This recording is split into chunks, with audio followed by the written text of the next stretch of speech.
నిర్మల్ జిల్లా భైంసా పట్టణంలో వినాయక నిమజ్జన శోభాయాత్ర భక్తి శ్రద్ధలతో ఉత్సాహంగా మొదలైంది.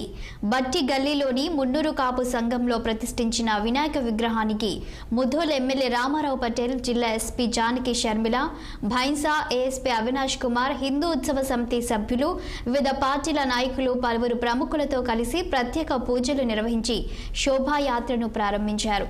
అనంతరం గడ్డెన్నవాగు ప్రాజెక్టు వద్దకు చేరుకుని ఎస్పీ, ఎమ్మెల్యే, హిందూ ఉత్సవ సమితి సభ్యులు ఇతరులతో కలిసి వినాయకునికి పూజలు చేసి విగ్రహాన్ని నిమజ్జనం చేశారు. ఈ సందర్భంగా ఎస్పీ మాట్లాడుతూ భైంసాలో వినాయక నిమజ్జన శోభాయాత్రకు పూర్తి బందోబస్తు చేశారని, ప్రజలందరూ వినాయక నిమజ్జనాన్ని ఉత్సాహంగా ఎలాంటి అవాంఛనీయ సంఘటనలకు తావివ్వకుండా నిమజ్జనం జరుపుకోవాలన్నారు.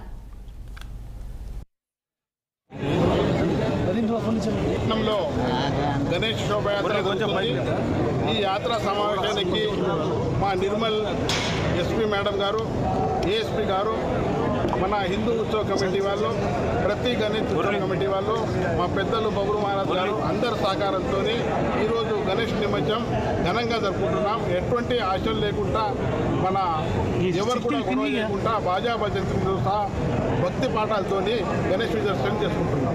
మా దండనాథంలో పూజలు అందుకుని ఈ 9వ రోజు ఎస్పీ గారి మేడం చేతుల మీదుగా పూజ చేసి మేము గణపతులను లేపే మా సాంప్రదాయము. అందుకొరకు ఎస్పీ గారి మేడంకు మేము పిలిపించి ఈరోజు పూజ చేపించి వాళ్ళ ఆధ్వర్యంలో దాని తర్వాత మేము గణపతులను నిమగ్న శోభయాత్ర ప్రారంభిస్తాము. అందుకు మేము పోలీసు వారితో కూడా విన్నపించుకున్నాము.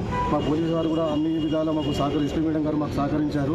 మీరు ఏ విధంగా కానీ మీరు ప్రశాంతంగా చేసుకోండి, అట్లా ఎటువంటి అవాంఛనీయ సంఘటనలు జరగకుండా చూసుకోండి. మేము కూడా మా హిందూ ఉత్సవ సమితి తరఫు నుంచి కూడా మేము పోలీసు వారి శాఖ వారికి కూడా మేము విన్నపించుకుంటున్నాము.